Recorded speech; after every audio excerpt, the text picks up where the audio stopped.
La temperatura se desplomó. Los pájaros caían muertos del cielo por el frío que hacía. Las tormentas gélidas se multiplicaron y nevó en julio. La Tierra se vio sumida en una era glacial. Fue una situación desastrosa. Pero no se trata de la glaciación de hace 15.000 años, cuando vivían los mamuts peludos. Se trata de una época distinta del frío cataclísmico que comenzó hace solo 7 siglos. Un periodo que se conoció como la Pequeña Edad de Hielo. Algunas personas murieron congeladas a principios de septiembre. Era un suceso extraordinario. De los siglos XIV a XIX, la Pequeña Edad de Hielo se cebó en la humanidad. Millones de personas fallecieron por la reacción en cadena que desató el frío en la civilización. Los sufrimientos fueron espeluznantes. Parecía que el clima conspiraba para destruir a la gente. ¿Podría repetirse de nuevo? Algunos de mis compañeros creen que podríamos caer en un periodo de brusco enfriamiento en cuestión de décadas. ¿Una nueva glaciación sembraría el caos? Resulta plausible que en esas condiciones se utilizasen armas nucleares. ¿Es el pasado una ventana que muestra nuestro futuro? ¿Cuál es la cruda y fría realidad de la gran glaciación más reciente de nuestra historia?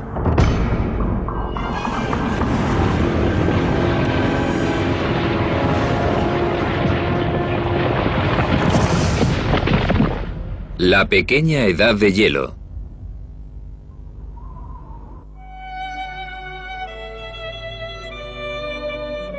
Para los amantes de la música, su sonido es inconfundible. No hay nada más dulce para el oído que un Stradivarius.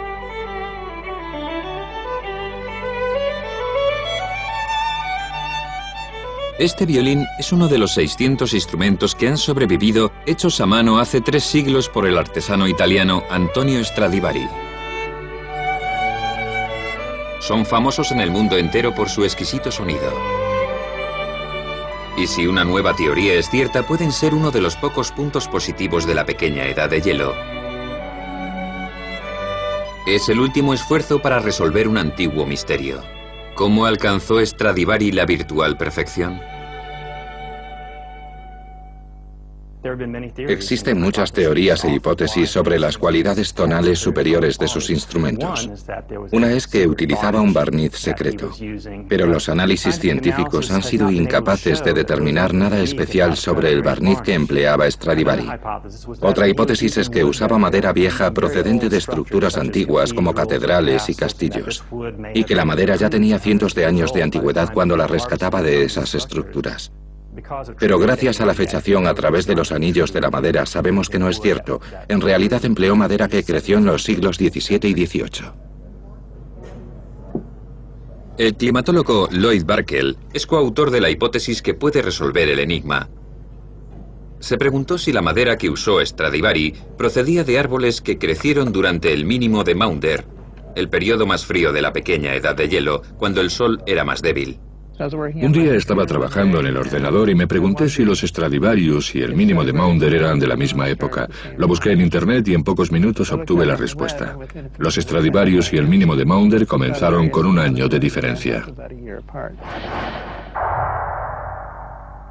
Barkell descubrió que pudo ser uno de los accidentes más afortunados de la historia.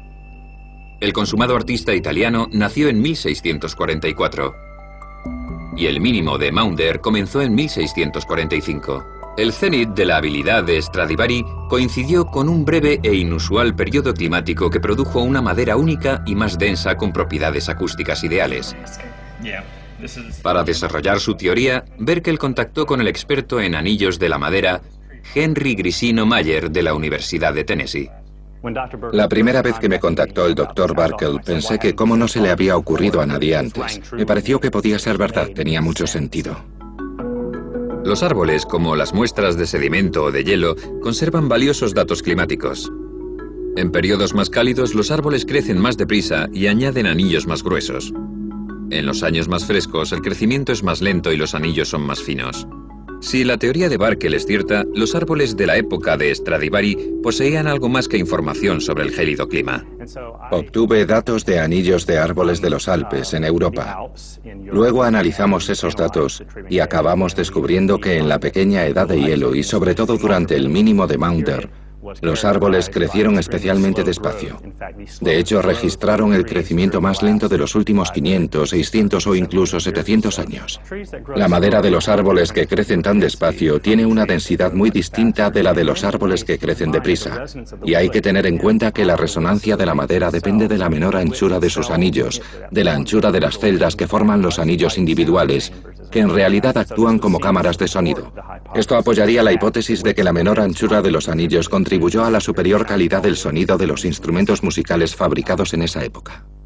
Barkel y Grisino Mayer creen que los Stradivarius deben su magia no solo a la época donde creció la madera, sino también al lugar. Los árboles de los Alpes italianos estaban enraizados en el suelo pobre a gran altitud, condiciones que fomentaban un crecimiento lento y denso incluso bajo un sol normal.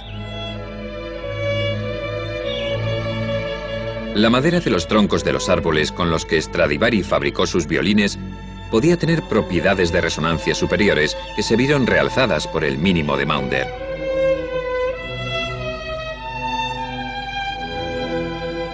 ¿Pero la pequeña edad de hielo fue crucial para ayudar a Stradivari a crear un sonido superior?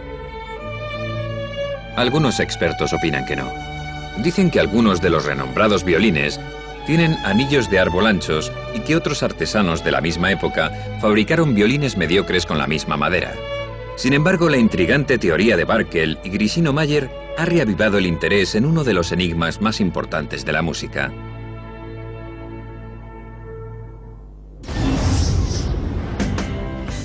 Pero los amantes de la música no son los únicos que pueden estar en deuda con la pequeña edad de hielo. Puede que los bebedores de cerveza y alcohol destilado de Estados Unidos también deban estarlo. La cerveza y las bebidas destiladas representan el 93% de las bebidas alcohólicas consumidas en Estados Unidos. Si no fuera por la pequeña edad de hielo, estos juerguistas podrían estar bebiendo vino en su lugar. La historia de la preferencia de bebidas de los norteamericanos se remonta al siglo XIV, en Inglaterra y en el norte de Europa, cuando la pequeña edad de hielo azotó los viñedos que habían proliferado durante el periodo medieval cálido. Cuando llegó la pequeña edad de hielo, las viñas murieron de frío. Ya no pudieron hacer vino. Los europeos del norte se quedaron sin vino. En la Europa del Sur, aunque se sufrió la pequeña edad de hielo, porque por ejemplo se congelaron los canales de Venecia, la producción de vino no se vio gravemente afectada. Se produjo una fuerte división entre ambas culturas. A los europeos del norte no les quedó otra opción que satisfacer su deseo de alcohol con bebidas hechas de los suministros de sus maltrechas cosechas de cereales, es decir, con cerveza y bebidas destiladas. En el siglo XVII comenzó la inmigración a Norteamérica, y los inmigrantes no procedían del sur de Europa. Casi no hubo inmigración de la cuenca mediterránea, procedía toda del norte. Vinieron ingleses, holandeses, suecos, vinieron alemanes, polacos, irlandeses, escoceses. Eran pueblos que llevaban 200 años viviendo sin vino. Y la cultura que trajeron consigo era la de tomar cerveza y bebidas destiladas. Y la tradición continuó así. A los colonos norteamericanos les gustaba mucho la cerveza, aunque también el vino que se importaba de Europa. Pero su verdadera pasión era la cerveza y las bebidas destiladas. Los padres fundadores de Estados Unidos tipificaban las preferencias de la nación. Thomas Jefferson fabricaba cerveza en su finca de Monticello, y George Washington era el mayor destilador de whisky de centeno del país. Hoy los estadounidenses beben una media de 87 litros de cerveza anuales y unos 4 litros de bebidas destiladas, pero solo 7,5 litros de vino. El 11% de la población bebe el 88% del vino. y la mayor parte de esa población vive en ambas costas. Pero el resto del país es básicamente una nación cervecera y de bebidas destiladas. Puede que la pequeña edad de hielo sea historia, pero sus efectos han sobrevivido a los siglos de las formas más insospechadas porque somos el producto de nuestro clima.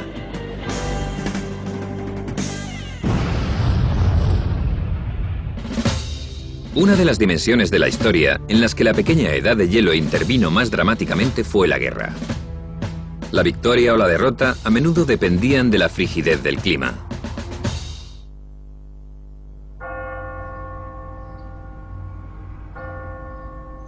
En 2001, en Vilna, la capital de Lituania, un equipo de construcción efectuó un siniestro hallazgo.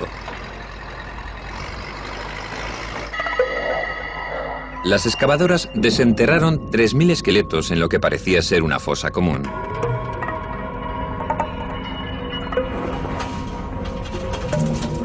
Los forenses determinaron que los cadáveres tenían casi unos 200 años. Eran soldados de Napoleón Bonaparte, víctimas de una de las aventuras militares más catastróficas de la historia y del clima extremo de la pequeña edad de hielo. A lo largo de esa época tan fría, el clima jugó un papel crucial en la guerra.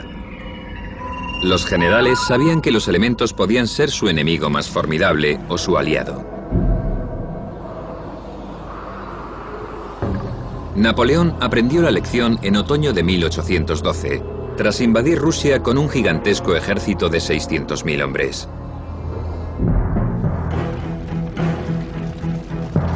Aunque conquistó Moscú, no pudo destruir al ejército ruso ni obligar al zar a rendirse. 3/4 partes de los hombres de Napoleón habían muerto de hambre en las estepas rusas, que ya eran estériles antes de la pequeña edad de hielo.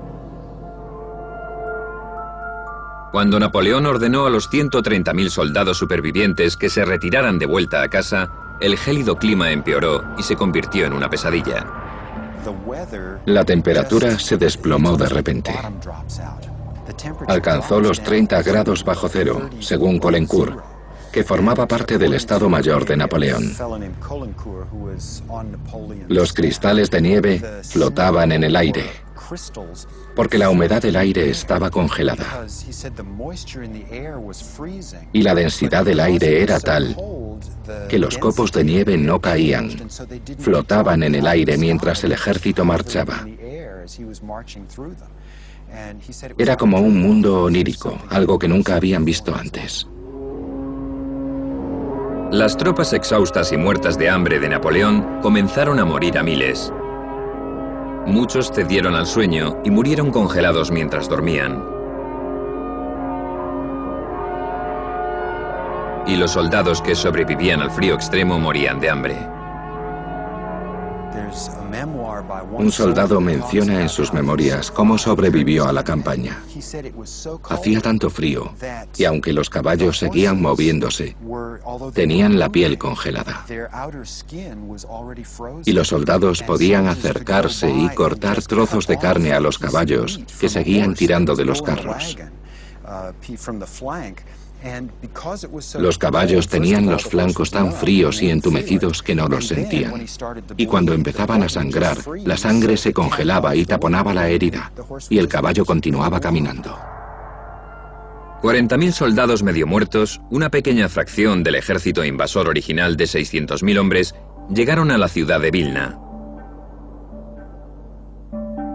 En la ciudad, en la que no había comida, varios miles más murieron de hambre. Y otros miles murieron de gangrena y tifus en los hospitales de campaña. Los soldados más fuertes echaban de las casas atestadas a los más débiles para que murieran congelados ante las puertas. Las cifras oscilan, pero se estima que solo unos 5.000 de los 40.000 soldados que llegaron a Vilna salieron vivos de la ciudad.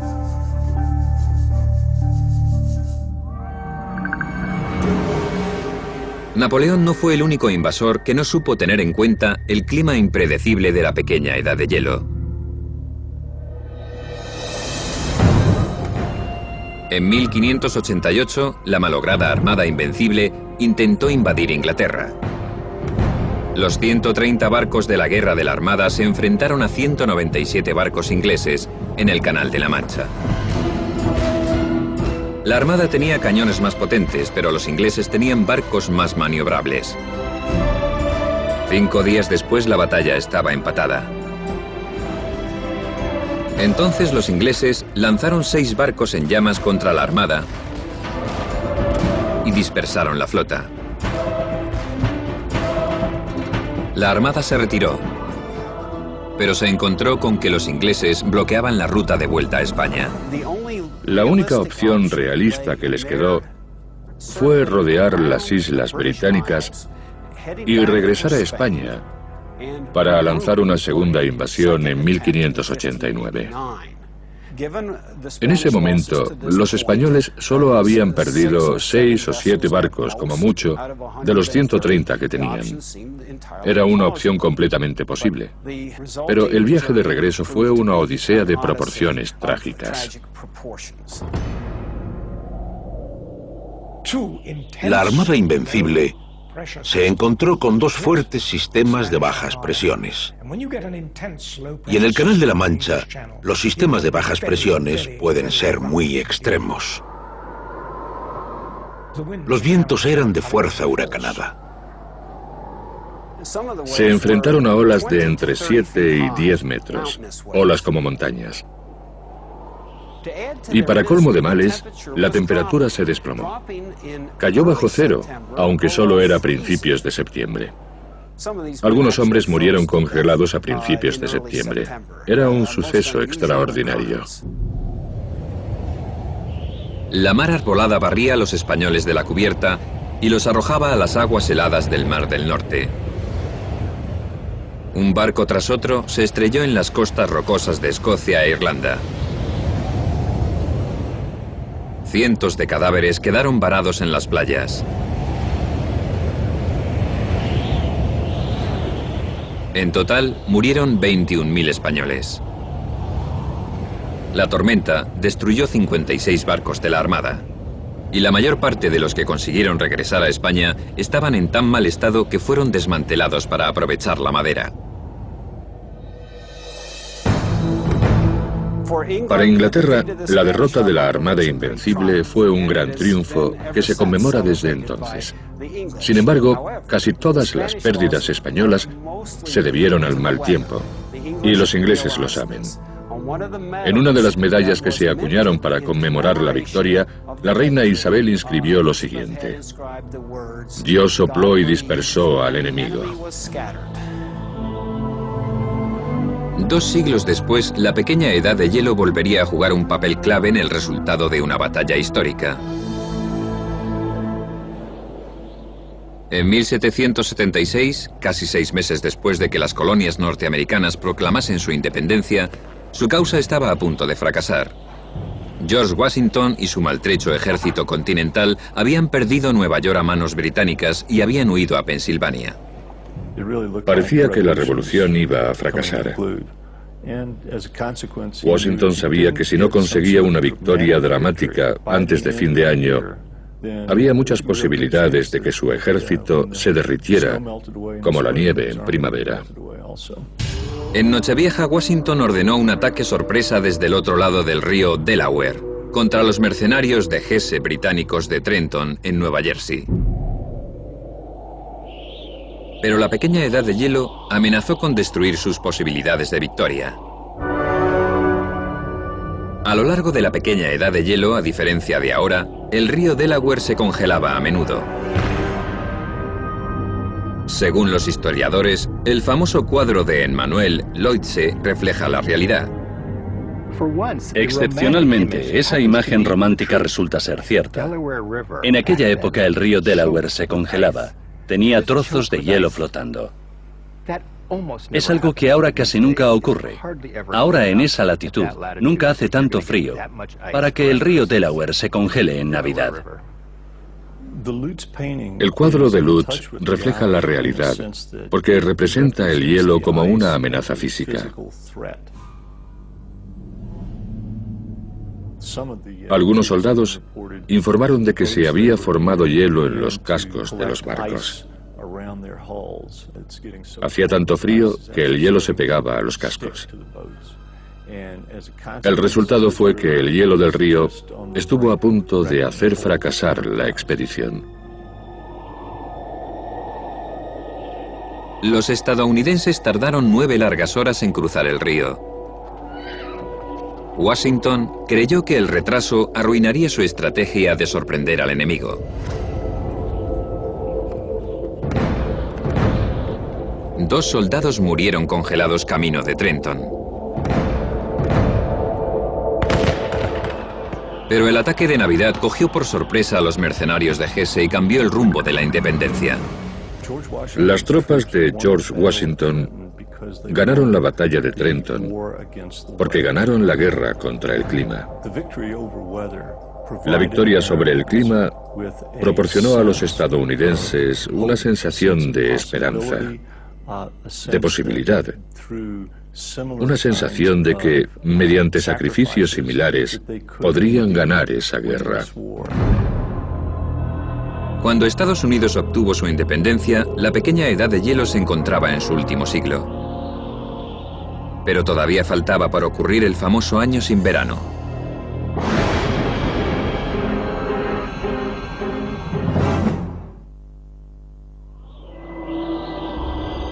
En 1815 la pequeña edad de hielo se encontraba en su quinto siglo.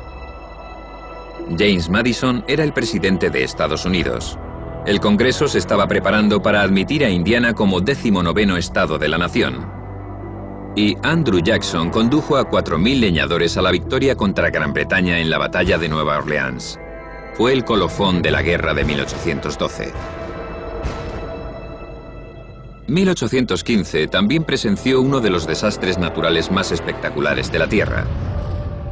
En una era de actividad volcánica incrementada, que algunos científicos creen que causó la pequeña edad de hielo, pronto se produciría la erupción más potente registrada. Y puso patas arriba un clima ya de por sí errático, provocando lo que se conoció como el año sin verano. Empezó el 5 de abril con un profundo estruendo en la isla de Sumbawa, en Indonesia. En la costa norte de Sumbawa se eleva el monte Tambora, un volcán de 4.300 metros que se creía extinto.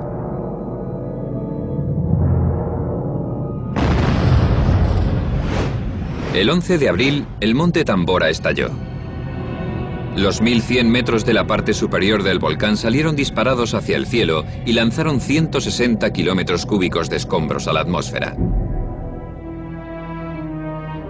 Esto es la erupción cataclísmica del monte St. Helens, de 2.500 metros en 1980. El Tambora produjo 100 veces más ceniza. Estamos hablando de algo que hace que la erupción del monte St. Helens en 1980 parezca un simple petardo. En unos instantes murieron los 70.000 habitantes de la isla y las islas vecinas, y la cifra se incrementó a 90.000 poco después. Una gran cantidad de ceniza fue lanzada a la atmósfera, a una altura muy superior al nivel donde se forma el clima, a unos 25 kilómetros de alto. La potencia explosiva de un volcán no es lo que influye sobre el cambio del clima, es la cantidad de azufre que lanza a la estratosfera. El gas de dióxido de azufre reacciona con el vapor de agua y forma pequeñas gotas de ácido sulfúrico que reflejan la luz del sol y la reenvían al espacio refrescando la superficie de la Tierra. Pasaron meses antes de que los efectos de la erupción del monte Tambora se sintieran sobre el clima de la Tierra. La primera señal extraña de que algo pasaba en la atmósfera fue la nevada que se produjo en el invierno de 1815 a 1816. En Hungría, un lugar donde suele nevar, se fijaron en que la nieve era marrón y les pareció muy raro. Y en Apulia, al sur de Italia, donde no suele nevar, cayó nieve roja. La nieve de colores fue el peculiar resultado de la mezcla de las cenizas del Tambora con el vapor de agua de lo alto de la atmósfera terrestre. Cuando llegó el verano de 1816, el pleno impacto de la erupción de Tambora se hizo sentir entre los desprevenidos europeos. Existen relatos de una niebla polvorienta que flotaba en el cielo un día tras otro y de una lluvia fría y monótona. Hacía el tiempo más desapacible posible, pero era verano.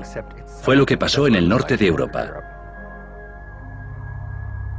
En 1816, los europeos todavía se estaban recuperando de las guerras napoleónicas y dependían de unos recursos agrícolas limitados. El clima ártico arrasó las cosechas del continente. Las masas comenzaron a morir de hambre. Los que sobrevivieron estaban mucho más debilitados por la falta de comida y las enfermedades se propagaron. Hubo un gran brote de tifus que asoló Irlanda. 100.000 personas murieron de tifus y todo está directamente relacionado con el año sin verano.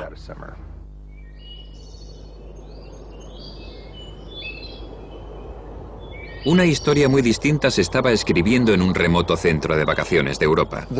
En verano de 1816, Percy Shelley, el poeta romántico, su mujer Mary Shelley, que tenía 19 años, y su amigo Lord Byron pasaron el verano a orillas del lago de Ginebra.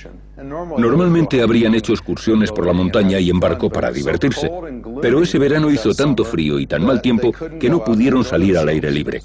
Y como eran escritores, decidieron celebrar un concurso para ver quién escribía la historia de miedo más terrorífica y pasar el rato. Ese verano Mary Shelley escribió Frankenstein.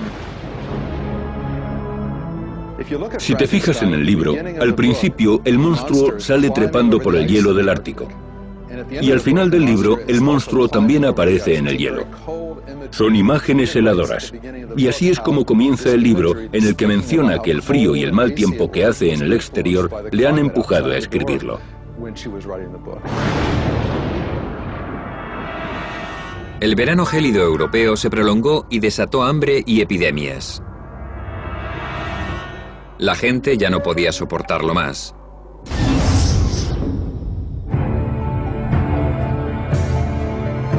En Francia, la muchedumbre atacaba los cargamentos de cereales camino del mercado.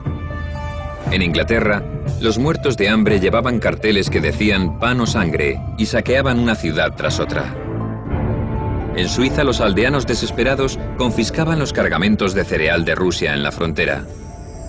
Los gobiernos europeos no estaban equipados para proporcionar la comida y la asistencia que exigía la gente. Decenas de miles de personas murieron de hambre. Muchos huyeron de Europa con la esperanza de rehacer su vida en América. Al otro lado del Atlántico, sin embargo, la gélida influencia del Tambora también se había cernido con ferocidad sobre Estados Unidos. En junio, 14 meses después de la erupción, los cielos de Nueva Inglaterra se tornaron fríos como el hielo. Las temperaturas cayeron bajo cero y nevó durante 5 días en todo el nordeste. La gente se quedó abrumada. Normalmente nunca nevaba en junio. Había tormentas de lluvia, pero nunca nieve. La gente se quedó impresionada y escribió en sus diarios lo raro que era el tiempo que hacía. Siguió nevando esporádicamente durante julio y agosto. En los lagos de Vermont se formó hielo. Témpanos de 30 centímetros colgaban de los aleros de las casas y cientos de ovejas recién esquiladas murieron de frío. Cada ola de frío destruyó cientos de cosechas. El 75% del maíz de Estados Unidos quedó destruido. En todo el nordeste se produjo escasez de comida y los precios de los productos agrícolas se dispararon. Los pájaros caían muertos del cielo por el frío que hacía. Fue devastador para los granjeros. No pudieron recuperarse de ello. Era algo inaudito. La gente empezó a decir que ese año era el 1810 y muertos de frío, o el año sin verano. En Europa, el año sin verano empujó a los gobiernos a desarrollar políticas de asistencia en casos de emergencia. En Estados Unidos sirvió para crecer hacia el oeste. En el verano de 1816 las cosas estaban tan mal en Nueva Inglaterra que mucha gente acabó rindiéndose. Emigraron desde Nueva Inglaterra hacia el oeste. Y no tenían ni idea de que se veían forzados a ello porque un año y medio antes un volcán había entrado en erupción en la otra punta del mundo. 4 décadas después del año sin verano, hacia 1850, la pequeña edad de hielo finalizó abruptamente. El cambio dramático tuvo lugar a lo largo de tan solo una década. Los científicos no están de acuerdo sobre la fuerza de la naturaleza responsable. Del mismo modo que la pequeña edad de hielo comenzó básicamente por la reducción de la cantidad de radiación que recibía la Tierra del Sol, terminó porque a mediados del siglo XIX se incrementó la energía que recibía del Sol. La pequeña edad de hielo terminó porque se redujo el número de erupciones volcánicas, pero también por la industrialización, la polución antropogénica y los gases del efecto invernadero. El final de la pequeña edad de hielo creo que estuvo causado por lo mismo que acabó con los 10 ciclos anteriores, la fluctuación natural del océano. Algunos científicos creen que la fuerza de las corrientes oceánicas, el potente flujo que transporta el calor a las latitudes del norte, oscila. Su teoría es que el ciclo más reciente de corrientes débiles causó la pequeña edad de hielo, y que el ciclo de corrientes más fuertes, que aún sigue vigente, acabó con ella. Pero las fuerzas que causaron la pequeña edad de hielo son inciertas. Aún hay muchas preguntas sin responder. ¿Se producirá otra edad de hielo? ¿Cuándo? ¿Y qué efectos devastadores tendrá para la humanidad? Un informe reciente encargado por el Pentágono puede contener una previsión alarmante sobre nuestro futuro.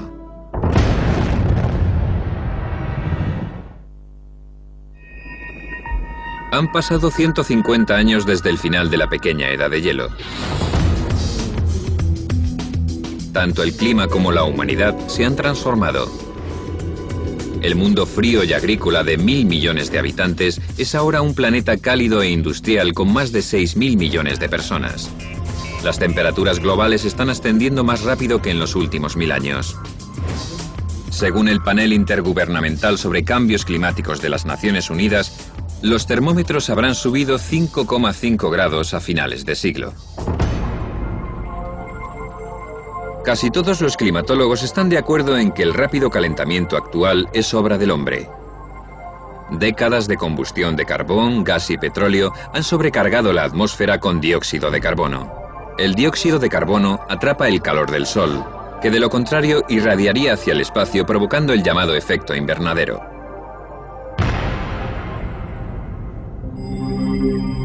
Las consecuencias del continuo calentamiento global aún son inciertas. Muchos creen que las temperaturas más altas desencadenarán sequías. Los huracanes podrían multiplicarse porque obtienen la energía de las aguas cálidas del mar.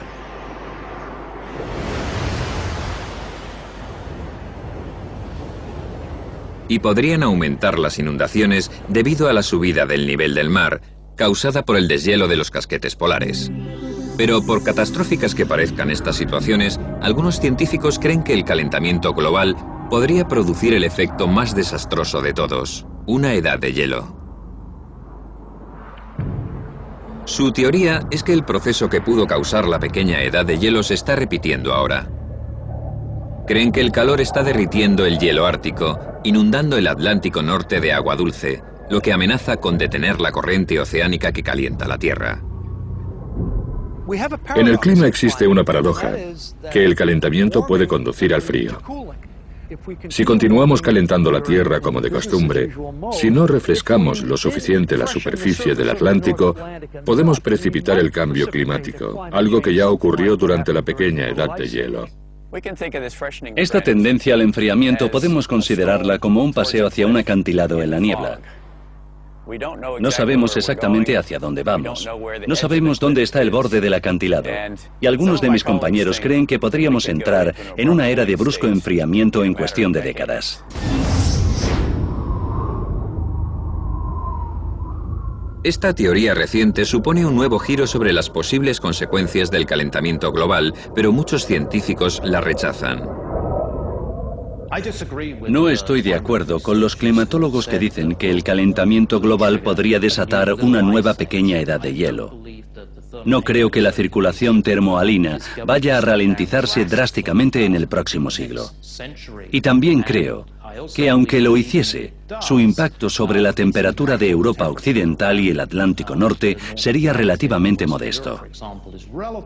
El calentamiento que producen los crecientes gases invernadero de la atmósfera contrarrestaría con creces cualquier enfriamiento.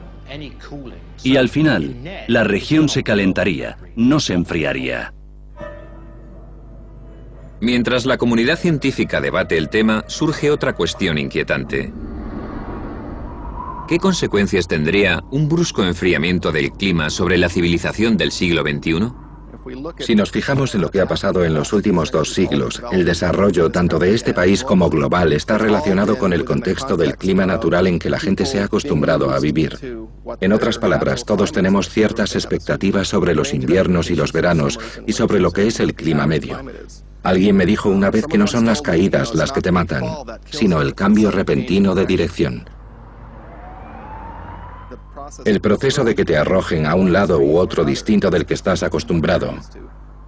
Es ese cambio en la adaptación el que causa el caos cultural. Si la pequeña edad de hielo nos ha enseñado algo, es que los cambios dramáticos de las pautas climáticas tienen increíbles efectos negativos sobre la población humana. Podríamos enfrentarnos a condiciones que emularían los horrores que sufrió Europa en la pequeña edad de hielo.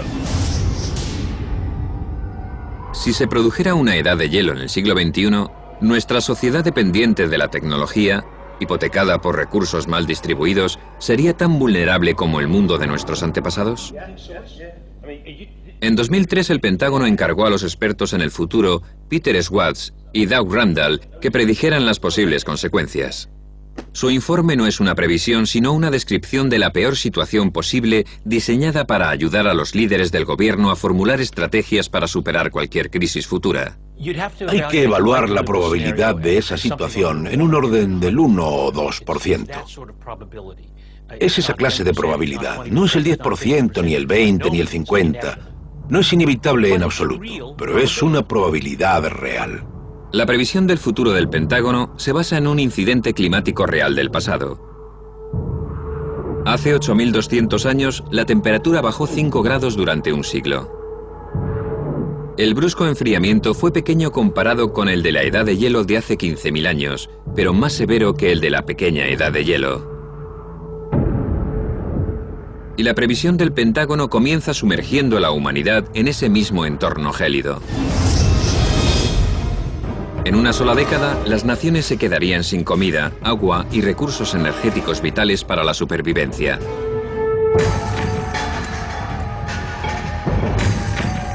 En Europa surgirían conflictos entre países vecinos por el acceso a los ríos compartidos y las reservas de petróleo. El enfriamiento daría lugar a un nuevo desorden mundial y la superpotencia mundial tendría que movilizar sus recursos para intentar estabilizarlo. El papel de Estados Unidos como policía mundial sería mucho mayor todavía que ahora. Ante los conflictos potenciales habría necesidad de transportar grandes cantidades de comida, y solo Estados Unidos tiene la capacidad logística y militar para actuar como policía en esa situación, garantizar el orden y dirigir las operaciones de salvamento de parte de la comunidad internacional. Sin embargo, según la previsión del Pentágono, Estados Unidos se enfrentaría a su propia crisis. Con la prolongación del clima frío y seco, el hambre se intensificaría en los países vecinos del sur. Los muertos de hambre y los desplazados comenzarían a emigrar en masa a Estados Unidos. Hay que imaginarse que llegarían decenas de miles, cientos de miles e incluso millones de refugiados de la zona del Caribe y de Centroamérica. Pero lo raro es que también podría ocurrir al revés, que la gente del sudoeste de Estados Unidos emigrase hacia el sur. Las condiciones de los estados del sudoeste de Estados Unidos podrían ser tan malas como para empujar a su población a México o a Centroamérica. Es difícil de predecir, así que la cuestión de la transparencia y polaridad de nuestras fronteras será un tema muy importante. Uno de los factores más volátiles de la previsión del Pentágono es China. Allí el frío podría desatar hambrunas que matarían a millones de personas y agotaría el suministro de energía de la nación. Se produciría una guerra civil en el país más poblado de la Tierra. Al mismo tiempo, el ejército chino amenazaría con invadir Rusia para apoderarse de sus ricas reservas de gas natural. Y su armada se enfrentaría a la marina estadounidense en el Golfo Pérsico para acceder al petróleo de Arabia Saudí.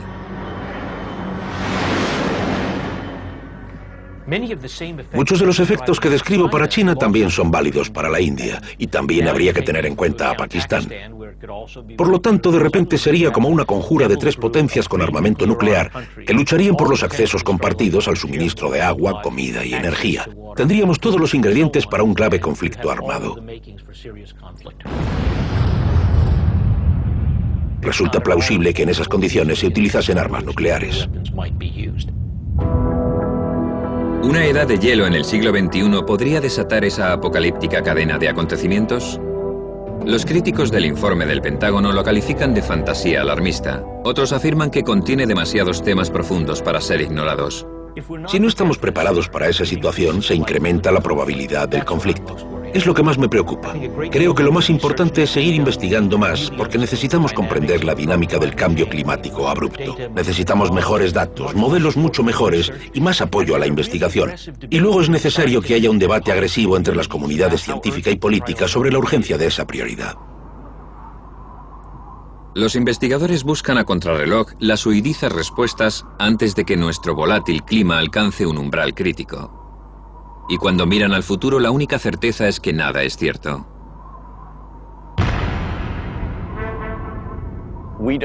No sabemos si en el Atlántico Norte se producirá un gran calentamiento o un enfriamiento.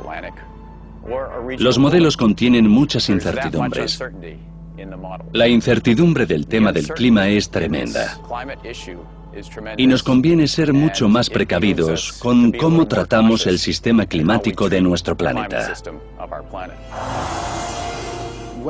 Cuando consideramos lo que pasará en el futuro como resultado de los incrementos de las emisiones de gases invernadero, en realidad no sabemos lo que va a pasar. Es como golpear una campana con un martillo muy pequeño, que sería la pequeña edad de hielo. Y ahora estamos con un mazo enorme en la mano, preparados para golpear la campana pensando cómo sonará. El clima está ligado a una bestia furiosa enorme, y nosotros la estamos azuzando con un palo. La verdad es que creo que no hay nadie que sepa cuándo vamos a cruzar ese umbral. Y me pregunto, ¿cuánto tiempo estaremos dispuestos a jugar a este juego con el sistema climático? ¿Cuánto riesgo estamos dispuestos a asumir? Hace no tanto, la pequeña edad de hielo obligó a la civilización a cruzar un umbral con consecuencias devastadoras.